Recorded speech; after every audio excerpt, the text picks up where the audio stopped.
নমস্কাৰ পুনৰবাৰ স্বাগতম জনাইছোঁ মোৰ চেনেলখনত সকলোকে আশা কৰোঁ সকলোৱে ভালে আছে। আজি এটা নতুন ভিডিঅ' লুক লৈ আহিছোঁ আৰু আজি লৈ আহিছোঁ এটা Alia Bhatt inspired makeup look, য'ত মই এই লুকটো ক্ৰিয়েট কৰিছোঁ আলিয়া ভাটত ইনস্পায়াৰ্ড কৰি। ভাবিলোঁ আলিয়া ভাটত ইনস্পায়াৰ্ড লুক এটা যিহেতু ট্ৰেণ্ডিঙত চলি আছে, ময়ো এটা বনাবলৈ ট্ৰাই কৰোঁ। আশা কৰোঁ আপোনালোকে চাই ভাল পাব আৰু মেকআপটো মই কেনেদৰে কৰিছোঁ ষ্টেপ বাই ষ্টেপ তাতে কৰি দেখুৱাইছোঁ। যদি ভিডিঅ'টো ভাল লাগে এটা লাইক কৰি দিব আৰু এনেধৰণৰ ভিডিঅ'বোৰ পাই থাকিবলৈ চেনেলটো ছাবস্ক্ৰাইব কৰি দিব। আহক তেনেহ'লে ভিডিঅ'টো আৰম্ভ কৰোঁ।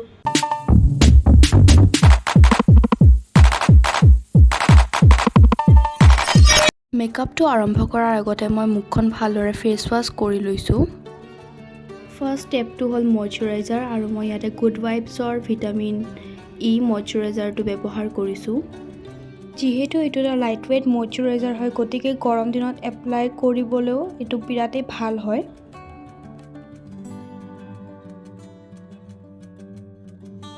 প্ৰাইমাৰৰ বাবে মই ব্যৱহাৰ কৰিছোঁ পেক কছমেটিকৰ প্ৰাইমাৰ। এই প্ৰাইমাৰটো ব্যৱহাৰ কৰাৰ পাছত স্কিনখন বিৰাটেই স্মুথ হৈ পৰে। মেকআপটো লং লাষ্টিং ৰাখিবলৈ এইটো এটা ইম্পৰ্টেণ্ট ষ্টেপ হয়, গতিকে এইটো আমি কেতিয়াও স্কিপ কৰিব নালাগে। যিহেতু চেলিব্ৰিটিবোৰৰ মেকআপবোৰ বিৰাটেই ডুই হয়, গতিকে মই এটা ডুই লুক আনিবলৈ ষ্ট্ৰ'ক ক্ৰীম এটা ব্যৱহাৰ কৰিছোঁ। এইটো হ'ল NYBৰ ষ্ট্ৰ'ক ক্ৰীম, পাৰ্পলত এইটো সহজে পোৱা যায় আৰু বিৰাটেই ডুই ফিনিছ এটা প্ৰভাইড কৰে। আঙুলিৰ সহায়ত মই ভালদৰে ব্লেণ্ড কৰি লৈছোঁ। এফালে মই ষ্ট্ৰ'ক ক্ৰীমটো ব্যৱহাৰ কৰি লৈছোঁ আৰু এফালে মই এতিয়ালৈ কৰা নাই, কিন্তু ডিফাৰেঞ্চটো ইয়াতেই দেখা গৈছে। এফালে বিৰাটেই গ্ল'ই স্কিনখন দেখা গৈছে আৰু আনফালে মেট ফিনিছ এটা দেখা গৈছে। ফাউণ্ডেশ্যনৰ কাৰণে মই আজি পেক কছমেটিকৰ ফাউণ্ডেশ্যনটো ব্যৱহাৰ কৰিছোঁ আৰু আঙুলিৰ সহায়ত ভালদৰে লগাই লৈছোঁ ফাউণ্ডেশ্যনখিনি। মই ফাউণ্ডেশ্যনটো এপ্লাই কৰোঁতে কেতিয়াও আমি ঘঁহি দিব নালাগে, আমি ডেপ ডেপ কৰি ভালদৰে স্প্ৰেড কৰি দিব লাগে ফাউণ্ডেশ্যনখিনি, যাতে আমাৰ যিখিনি তলত লেয়াৰ লগাইছোঁ ফাউণ্ডেশ্যনৰ সেইখিনি গুচি নাযায়।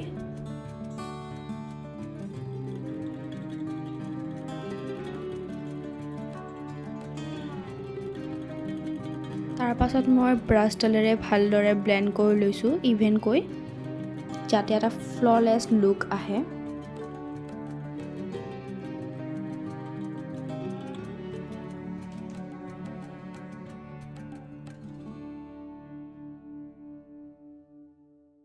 মই কেতিয়াও ফাউণ্ডেশ্যনটো গোটেই মুখখনত লগাই ব্লেণ্ড নকৰোঁ।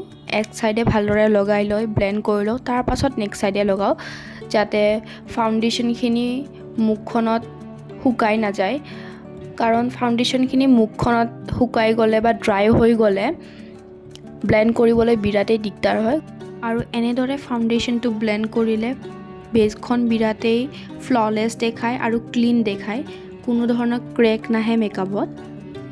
ফাউণ্ডেশ্যনখিনি মুখৰ লগতে গলতো ব্লেণ্ড কৰি লোৱাটো বিৰাটেই দৰকাৰী হয়, গতিকে মই গলতো ভালদৰে ব্লেণ্ড কৰি লৈছোঁ।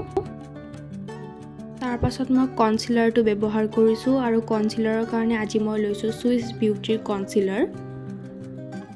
এইটো এটা বিৰাটেই এফৰ্ডেবল কনচিলাৰ হয় আৰু এই কনচিলাৰটো মোৰ বিৰাটেই ফেভৰেট হয় আৰু এইটো এটা হাই কভাৰেজ কনচিলাৰ হয়, গতিকে ট্ৰাই কৰি চাব পাৰে এবাৰ।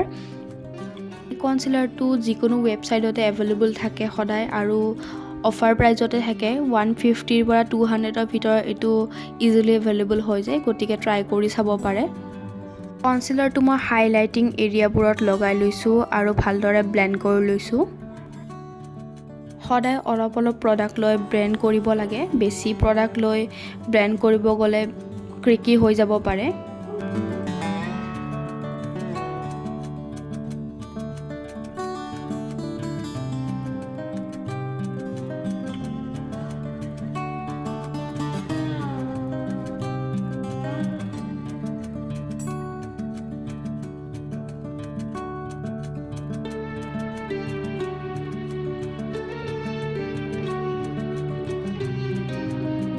তাৰপাছত মই ফৰএভাৰ 52ৰ কম্পেক্ট পাউডাৰটো ব্যৱহাৰ কৰিছোঁ। এইটো এটা বিৰাটেই হাই কভাৰেজ কম্পেক্ট পাউডাৰ হয় আৰু এইটো মেক কম্পেক্ট পাউডাৰৰ লগতো কম্পেয়াৰ কৰে, গতিকে বিৰাটেই ভাল হয়, এবাৰ ট্ৰাই কৰিটো চাব পাৰে। এইটো নাইকাত ইজিলি এভেইলেবল হৈ যায়। তাৰ পাছত মই কণ্ট্ৰ'ৰ ব্ৰাছডালেৰে ভালদৰে নাকটো কণ্ট্ৰ'ল কৰি লৈছোঁ।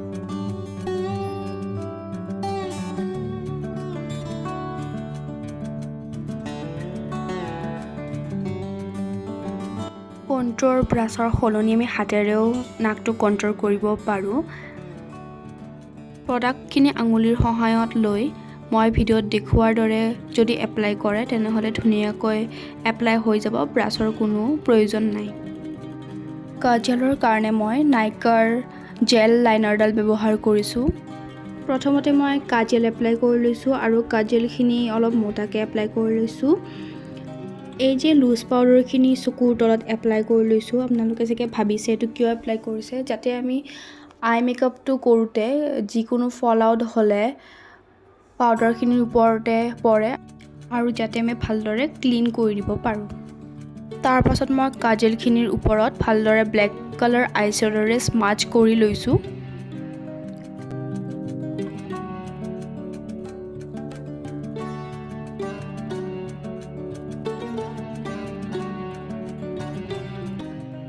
ব্লেক কালাৰটো স্মাচ কৰা হ'ল আৰু এতিয়া মই এটা ব্ৰাউন কালাৰ লৈছোঁ আৰু ব্ৰাউন কালাৰটো লৈ ভালদৰে সেই ব্লেকখিনিৰ ছাইডেৰে অলপমান স্মাচ কৰি ল'ম।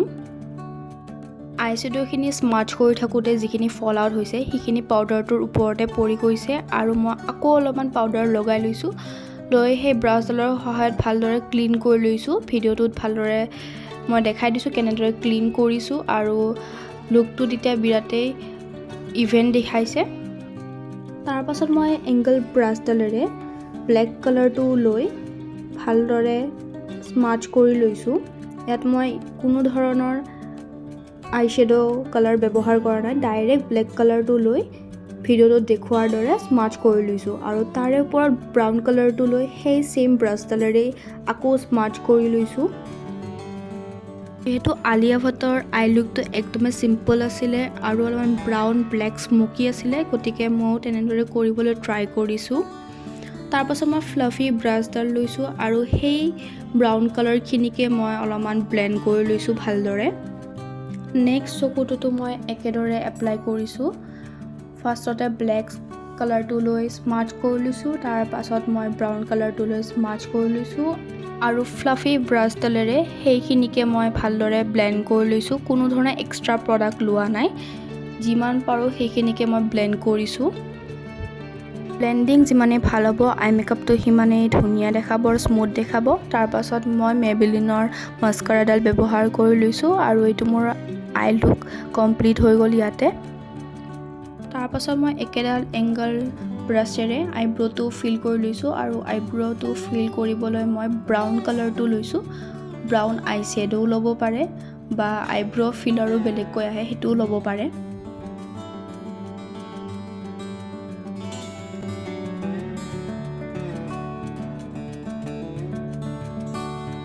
আপোনালোকে দুটা ছাইডৰ ডিফাৰেঞ্চটো দেখিবলৈ পাইছে। আইব্ৰ'টো ফিল কৰিলে যিমান ধুনীয়া দেখি, ফিল নকৰিলে ইমান এটা ধুনীয়া নেদেখি। মুখখন শ্বাৰ্প দেখাবলৈ মই কণ্ট্ৰ'ৰটো ব্যৱহাৰ কৰি লৈছোঁ। কণ্ট্ৰ'ৰ কৰোঁতে আমি মুখখন পাউট কৰি ল'ব লাগে, যাতে আমি গম পাওঁ কণ্ট্ৰ'ৰ পাউডাৰখিনি একজেক্টলি ক'ত এপ্লাই কৰিব লাগে। তাৰ পাছত মই আই মেজিকৰ ব্লাছটো ব্যৱহাৰ কৰি লৈছোঁ। মই এটা পিংক কালাৰ ব্যৱহাৰ কৰিছোঁ ব্লাছৰ কাৰণে। কণ্ট্ৰ'ৰৰ ওপৰৰ পৰ্চনখিনিত ব্লাছটো এপ্লাই কৰা হয়। তাৰ পাছত মই ব্যৱহাৰ কৰিছোঁ হাইলাইটাৰ। এইটো পেক কছমেটিকৰ হাইলাইটাৰ হয় আৰু মই ফিংগাৰৰ সহায়ত ধুনীয়াকৈ এপ্লাই কৰি লৈছোঁ। এই হাইলাইটাৰটোৱে এটা নেচাৰেল গ্ল' প্ৰভাইড কৰে, গতিকে এইটো মোৰ বিৰাটেই ভাল লাগে। আৰু এয়া কি কৰি আছোঁ মই জানেনে, মই লিপষ্টিকটো বিচাৰি আছোঁ। মই ভাবিলোঁ যে বিচৰা লিপষ্টিকটো হাতত আহেনে নাই চাওঁ, আৰু এয়া আহি গ'ল। মই এটা নিউড শ্বেড ব্যৱহাৰ কৰিছিলোঁ। এইটো পেক কছমেটিকৰে হয় আৰু বিৰাটেই ফৰ্মুলাটো ভাল হয় ইয়াৰে। আৰু আলিয়া ভাটৰ দৰে এটা ব্লেক কালাৰ বিন্দি লগাই লৈছোঁ মই, আৰু এইটো মোৰ ফাইনেল লুক। যদি লুকটো ভাল লাগে তেনেহ'লে কমেণ্ট কৰি জনাবচোন।